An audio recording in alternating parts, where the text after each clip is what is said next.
episode number 162 of the LSR Podcast. My name is Matt Brown, joined each and every week by the brightest minds in all the gaming industry. With me, I have Dustin Gouker. I have the return of Adam Candee onto the podcast. You can follow those guys on the Twitter machine, and you should. It's free. Just smash the button at Dustin Gouker, at Adam Candee, 2 E's, no Y. And if you hate yourself, you can follow me at Matt Brown M. Before we get into yes. this, how much caffeine have you had today? I know you're always excited. Like a Red Bull day. Hey guys, listen, I don't know if you guys know or not, there's something happening on Thursday. It's the start of a thing that kind of like is a big deal for me. So it's a good week. It's a good week for me. And I'm sure we'll discuss that somewhere along the podcast here. Listen, we'll talk some 365. We'll talk some PointsBet. We'll see what's going on in Maryland. We'll even get some gambling Twitter stuff from Dustin as well. But first, Dustin, kick things off here. It is New York, and New York with a big, big number. Yeah, we just with last week's report, we just crossed 10 billion in handle in New York. It wasn't that long ago that we were tracking the entire nation, and 10 billion would have been a huge number in terms of what the total handle in the U.S. market. Now New York is just blowing up our charts in terms of that. We get 10 billion just since they launched earlier this year, over 8 months. Absolutely crazy number that I think we expected because it's a big state, but just a lot going on in New York, and again, this is the first full season of the NFL for New York. We expect there's going to be, despite people saying they're pulling back on marketing, going to be a push here in New York and the tri-state area up there with how much sports betting is going on. So should be interesting to see where New York goes with its first full NFL season. Again, they're live for the Super Bowl, but this should be a big deal. This 10 billion number also just kind of underlines the opportunity if any other state that's bigger than New York, California and Texas on the radar for later this year and early next year in terms of legalization possibilities. Just the sheer amount of money that we're talking that's going to change hands. If those happen as well, we're at this critical mass where sports betting really comes into its own in the U.S.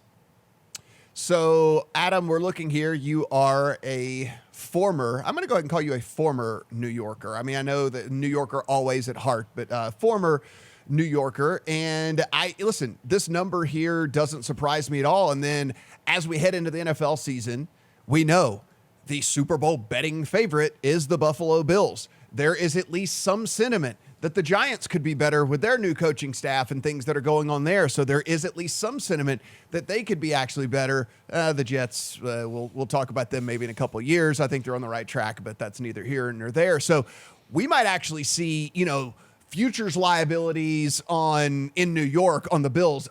It's got to be just insanity. We probably should ask a bookmaker what the liability is on the Bills from a futures market and all that. And I mean, listen, there's other ways to bet the Giants or the Jets and things and whatnot. So I think that there is, as we head into this season, not only we're getting big numbers from New York, but with the way that the teams and the outlook looks right now, it could be really, really crazy. The Flacco disrespect is palpable, and it disgusts me, sir. How dare you write off the New York Jets like that? But clearly the Jets and the Giants not on the same level as the Buffalo Bills, and now we get the first full season of NFL betting, right? We don't have apples and apples to compare in New York right now. We started NFL betting essentially in the middle of the playoffs last year in New York, and so that got to be something that kind of existed in its own vacuum, and now we'll see what it looks like with a full season. What I think is interesting, not just in New York, but elsewhere, is that we've had multiple books, Caesars notably, talk about pulling back on marketing spend. And New York does not feel like a great place to pull back on marketing spend. However, the question is, how do you make money there if you continue to spend money there with the 51% tax rate? So New York is a really complicated web to untangle in understanding, okay, FanDuel has huge market share. They've made clear that they're going to continue to spend because they have the heft of Flutter behind them to be able to keep spending and acquire customers who might go to another sportsbook for a bonus and then come back to FanDuel based on the fact that they have demonstrated a superior user experience. At the same time, you have 8 other sports books in New York that are competing for share, and some of them, this is a major opportunity for them, like a Bally's, who doesn't really have much to speak of elsewhere, right? So, when I look at New York, I feel like we're really in the first full, what do you want to call it? First full sample size that we're going to get from New York. I almost can't compare it to what we saw in January. Yeah, it's going to be super interesting for me. And again, this is, it helps too when the teams are good, and certainly the interest is high. And it would take, I think, a miracle for the Bills not to be in it throughout the course of the season, and to at least, as we head into the playoffs, be one of the teams that are one of the favorites to take it all down. And so you would think, with that being the case, that New York is probably going to continue to just to pound these markets and certainly get a ton of handle flying in each and every week on the squad. So I am super, super interested into how that all plays out. Adam, let's talk about we've called it a sleeping giant. We've called it hey, are they ever going to actually take the next step? We've also kind of wondered, hey, look, is this one of those guys that if they decide to really splash around, could they be in contention for one of those kind of top 3 spots? And we're talking about Bet365. So the question really, Matt, when we talk about Bet365 is, how long are they content to just be Scrooge McDuck swimming around in coins in the UK and the rest of the world before they start throwing piles of those coins into the US? What we have this week is Bet365 finally launching in Colorado. They had initially said this was going to be a Q2 launch, but look, if you're Bet365 and you've been doing this for as long as they have, you're not a book that needs to necessarily get out there and work out the kinks during the slow season, right? Like, you can launch right before NFL and not really have a whole lot of concern as to what your product's going to be able to do. So we see now a second state. They're in New Jersey. They're in Colorado. I had heard within the industry they could have 10 states this year. That's obviously not going to happen at this point. So, look, we wrote an article on this back in February with the dear departed Brad Allen, talking to folks in the UK and elsewhere about, will Bet365 ever make a big splash in the US? And it seems like the consensus is yes, eventually. And, we're in an interesting time in the market right now. We've seen M&A come to almost a complete stop. We've seen valuations, let's say, hold at best and sink in other places. And overall, maybe Bet365, much like ESPN, is going to, sit on its piles of cash and wait for the best opportunity to get in and wait for some of the initial churn here to work its way out. Yeah, it is super interesting, Dustin, because, listen, we've said, is there anything that some of these people could come in and offer that maybe everybody else doesn't? Listen, with Bet365, we know it's just experience, right? They've been around forever. They've been around since you and I have even been in this industry, whether it be, through the poker side of things, through the sports betting side of things, through the casino side of things as well. So, the experience of being there. And honestly, if you mess around on their app, and people that are listening to us in New Jersey already know this, their menu is at least a little bit more robust just from an alternate betting standpoint. There's different ways to bet sports, the various sports on there. It's the only place in the States that offers each way betting on golf and different things like that. And so, can you differentiate yourself? Can you come in and make a splash because, maybe you offer a couple of different markets? Maybe there's something you got up your sleeve from doing this for as long as they have. So, listen, I know we keep saying this over and over and over again, but I really do believe that there is somewhat of a crack and somewhat of in the door there for Bet365 to kind of sneak in. Yeah, they have some secret sauce that's pretty clear, right? That they've leveraged into the position they have. We talked about Ontario. We believe that Bet365 is probably the largest operator, at least in sportsbook in Canada, now that they've regulated and converted from the gray market. So I'm with you. I'm with everyone that there's this, Bet365, when they choose to do this, they will be a player. They will be a major player in all of this. And you hear all the news about, striving for profitability. Does that mean over the next year that 365 really starts ramping this up, start spending money? Yeah, we don't know. We have no insight to that. But if they see evidence of that, and that there is a vacuum eventually in the ecosystem, that they come in and start trying to acquire customers a little bit more aggressively. I think that's definitely a scenario that can happen. Maybe this year, maybe next year, maybe not. But it's coming someday. That they are not going to just sit the U.S. out and just be happy with a small amount of market share.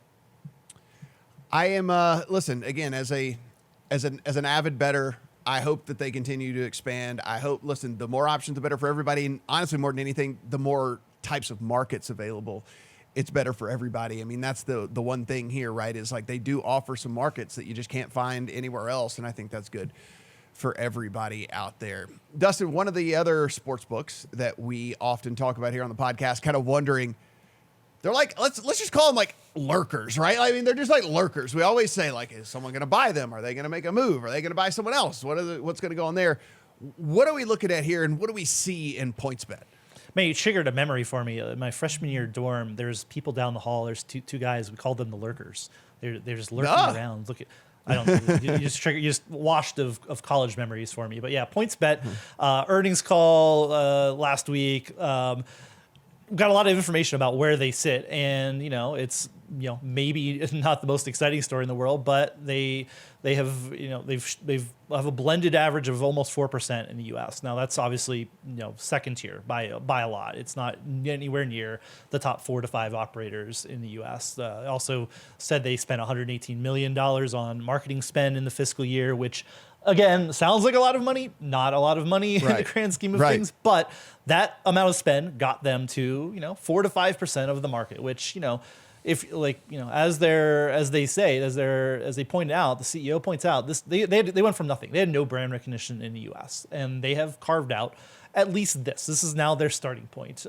What is the path to more of that? They believe in product. We've talked about that, I think, in the past. They believe in the live betting product, that's the future. We have lots of evidence that that's also that's where the U.S. sports betting market is headed. That that pregame match bets are that's where we started, but that's not where. That's not where all the action is. PointsBet, if they can provide this bit differentiated product, maybe they don't have to spend $1 zillion acquiring customers. That's a narrative. There's a lot of space between that narrative becoming reality and getting them more meaningful market share. Right now, they 5%, 4% is not the worst thing in the world. It's a better starting place than a lot of other sports books. So it was interesting seeing all of that. Again, more interesting data from our writers at LSR, Mike Mazzio on the PointsBet call last week. So, Adam, looking here, and this is me just getting you to speculate here, but look, you're a bettor as well, and so I think I have a theory of my own. But, one of the things we did have with PointsBet when they came in was they offered points betting, right, which was a different type of betting, a different way to bet. And we were like, I wonder if this could maybe be something that kind of carves them out of place in the industry. I anecdotally, and I'm sure you the same, I haven't heard anyone that's kind of fallen in love with it. I haven't heard anyone that's really into it. Why do you think that is? I mean, because it is at least intriguing if you have conviction on a game and how a game might go. There is a way to make more money by doing that. But I guess the flip side of that is if you're wrong, you could lose more money as well. You read my mind, Matt, because I was wondering as we talked about PointsBet when we would get back to talking about what was the core product that they spent the first 6 months in this market pitching. They talked to us all about it. In fact, I remember 2018, they were talking about the fact that they had someone win big. I think it was a Dolphins game, if I'm not mistaken, where they had someone do very well with the points betting product, and they were pushing that story out there. My read on it is this. First of all, I think it's hard enough for the average recreational bettor to understand the basics of betting in the first place. And so I think the points betting product is something that takes a little extra effort to understand, and it's hard enough to get customers in the door in the first place, and then you're trying to get them in the door and getting them to understand a product that is much more difficult than what you have elsewhere. I think there's a secondary piece to it as well, because there are a lot of smart people at PointsBet and former PointsBet people as well. They know that losing in points betting and losing massive amounts in points betting, and especially if someone didn't totally understand what they were doing with points betting, is a massive, massive RG concern, responsible gambling, and potentially a PR nightmare for them, right? Like if you have somebody go out there and they don't understand how to set the stop loss on that, right? They don't understand how to say, okay, I can only win X amount and I can only lose X amount, which is available within that points betting product. You can set the error bars on the ends of it, right?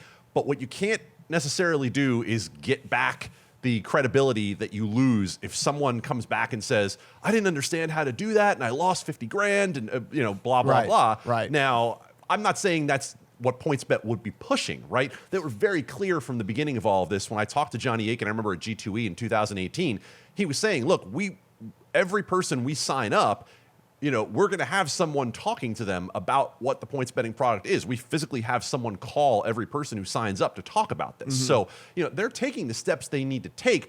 I think they've made a very smart move here to pivot toward in-game and trying to eliminate downtime in in-game, to eliminate rejection in in-game, because much like FanDuel was the first one to pivot its marketing to, we're the ones who give you hassle-free payout and the quickest payout.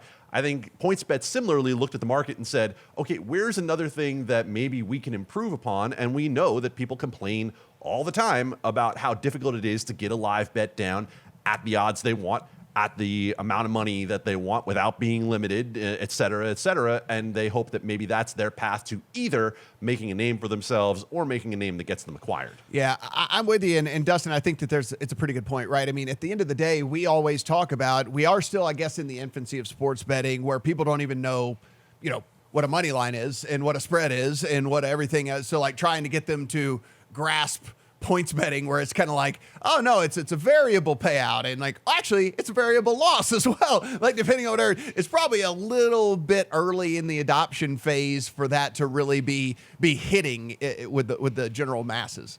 Yeah, differentiated product, but like you said, at the cost of you have to explain it to people. It's hard. The other part of it, we talk about this a lot. People want to risk small amounts of money to win a lot of money. They don't want to risk a lot of money to win a lot of money. That is that's why we see parlays, same game parlays. Why we see, again, why people invest in lotteries. They don't want that risk. They would like to lose a little bit of money for that this chance of this huge payout. That's why again, it's anecdotal and we don't have a whole lot of data on this, but that's the problem with the product from that standpoint. And right. Pushing into live game is again, that's where they see their future, and that makes sense.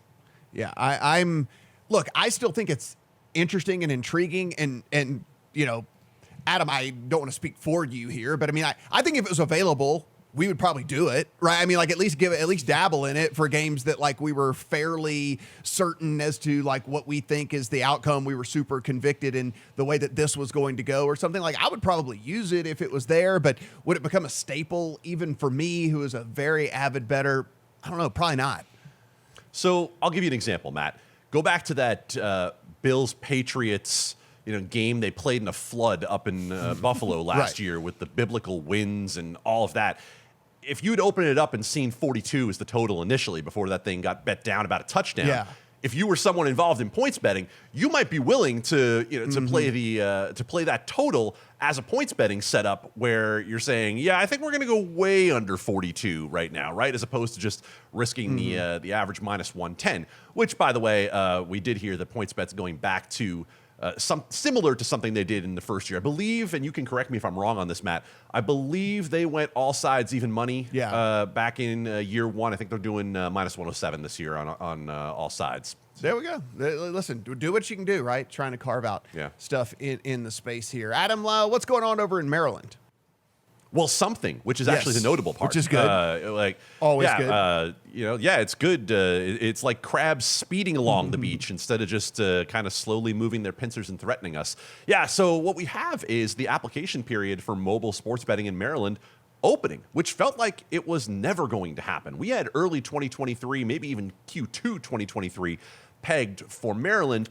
But then in the last couple of weeks, everything started moving, and they started moving for kind of a strange reason, because this disparity study that had been ordered by the state legislature of regulators to see, okay, how do we make sure that minority and women-owned businesses are represented and included in the industry, essentially the study after months came back and said, yeah, I don't know if there's a way for us to do this. And the committee of regulators sent a letter to legislators saying, shrug emoji, right? Like we can use some standards that are previously in place about net worth and how much net worth a person can have and what the amount of ownership they can have, et cetera, et cetera. I encourage you to read Pat Evans' article about that before I butcher it all when he's laid it out so nicely. But the point for anyone in Maryland looking to bet mobily is that this application period will last 45 days. It has to be in by October 21st if you want to have mobile sports betting in Maryland. Then I believe they have at least another month to review those. So if you game that out, you come to about Thanksgiving and you start to say, all right, would it be possible, if regulators really have been preparing for this all along, would it be possible by the end of the year to have mobile sports betting in Maryland? I would call it an underdog, but I would call it at least a better bet than it was 2 weeks ago when it looked like a 0% chance. Everybody listening, rejoice right now over in Maryland that there's at least a chance here. And I like that you said just a slight underdog at least, just an underdog, just a slight underdog. So that's good for us.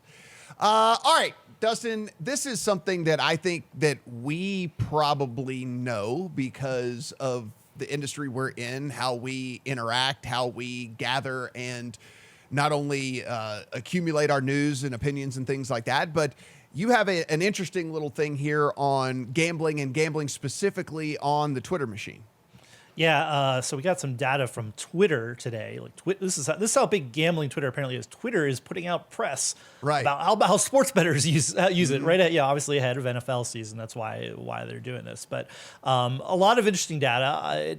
I guess it doesn't shock me, but it is interesting to see actual numbers behind it. The top line number: 7 out of 10 sports bettors are on Twitter, according to Twitter putting out a study of the data that it sees from sports bettors. That's again not shocking. People, it is the place where people share information about it. They are looking for information too, real-time updates, things like that. Everybody's going to Twitter for that. It's you're not necessarily looking for written content. You are looking for a beat writer, a pick, a tip, anything of that sort. So again, not shocking that of all of the social media platforms, that Twitter is the place. Yeah, we see this every week when a game is going on that people care about. There is a betting, at least when I know when the three of us are watching, using Twitter as a second screen alongside a game, we'd see that. You'd see evidence of that. Again, we over-index, but this you go out into the world, you can see that as well. So that's the top line, most interesting thing there.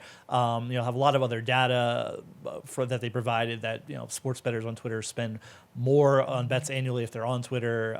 They play 62% of bettors on Twitter place wagers weekly. Gives some insight to again, if you're that invested, that you're using social media all the time, that you're more invested in sports betting. So lots of interesting stuff. I know they put out you'll see a lot of ink dumped in this because they put this out there, and I'm sure everything from betting websites to just sports websites and social media sites that cover the industry are going to be picking up on this. But it is interesting to just see data behind how much Twitter and sports betting go hand in hand.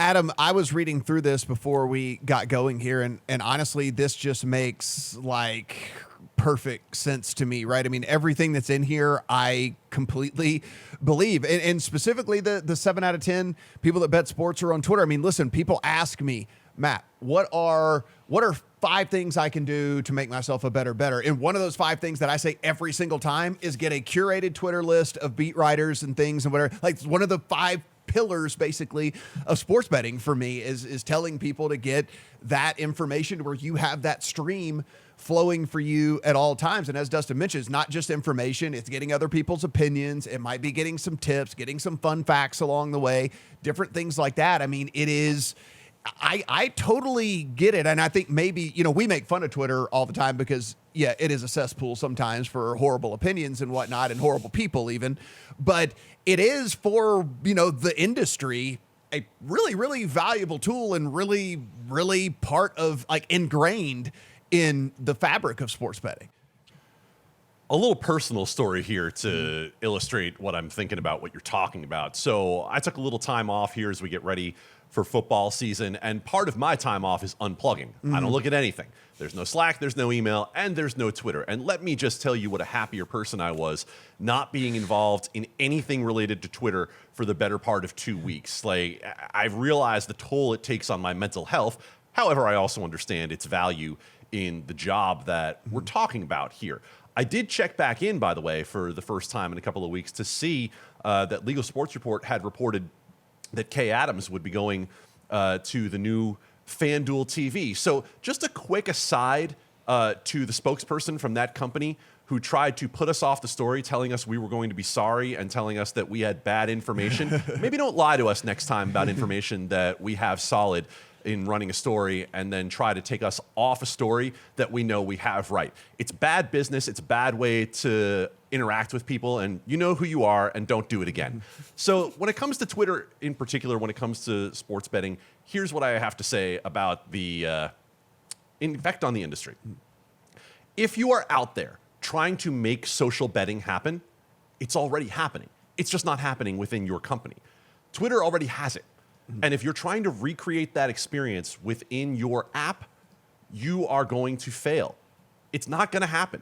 Stop trying to make it happen, because we've seen company after company think that they're going to put functionality into their app that is going to help them build a community of bettors within that app, when we're already hearing from Twitter that 7 of 10 sports bettors are using that platform. Look, it's the world's social gathering place when it comes to real-time events. You can try to fight that if you want, but it seems to me that the first company that decides to work directly with Twitter to try to be able to curate something that goes along with them is going to be a lot more successful in the social betting experience than those that are trying to build it from the ground up. People are wanting to talk to a broad swath, not just the other people who happen to be on that app who are betting with them at the same time.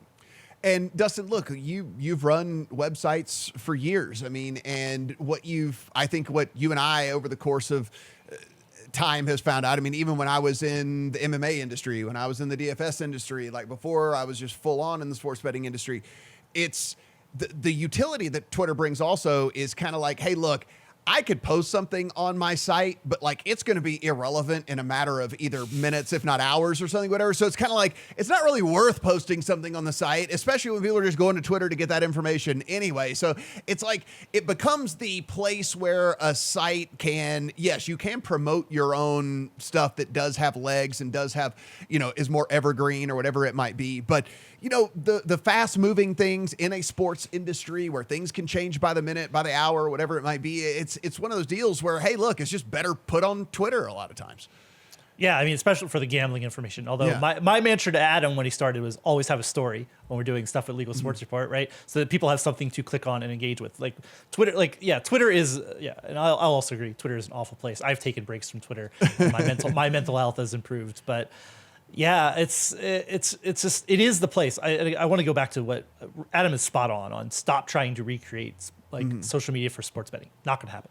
This is the proof that you need. If you have, this is your plan, stop. Like, look at this data and say, this is where it is. You're not going to change the fact that sports bettors go to Twitter. It is a great, and for all the faults of Twitter, it is a great second screen experience for watching a live sporting event.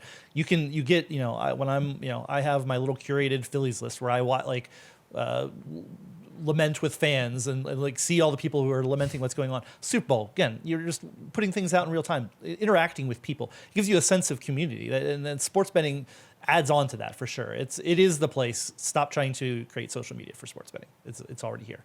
Yeah, and listen, I mean, I guess if this was a shock to you, I mean, get on there. You can kind of find the utility. I mean, yes, again, we bag on Twitter as much as anyone, because we do see the worst of the worst sometimes when it all comes out. But I mean, as far as like a utility for someone who's trying to be a better sports bettor, who's trying to you can only follow. Hey, like, here's the problem, guys. We follow people who have opinions, and like that ends up being like a cesspool for us or whatever with all that. But I mean, like, you can make a list where basically you're just following beat reporters, right? Or you're following whatever, and like you're just using it for informational purposes. And if you're doing that, it is a very, very valuable tool. Unfortunately, Adam, I've over the years clicked follow on too many people, and it's just it's like a drug, right? Like, I can't hit the unfollow button. I'm kind of like, what stupid thing is this person going to say next? And so I just leave it on there.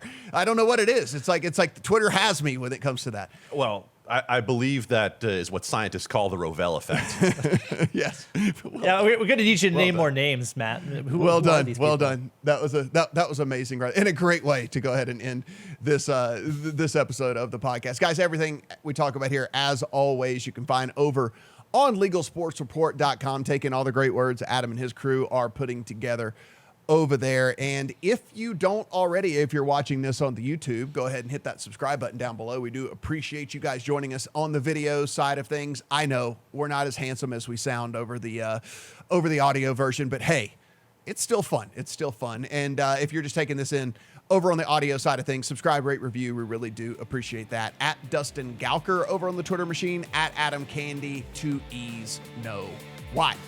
For Adam, for Dustin, I'm Matt. Talk to you guys next week.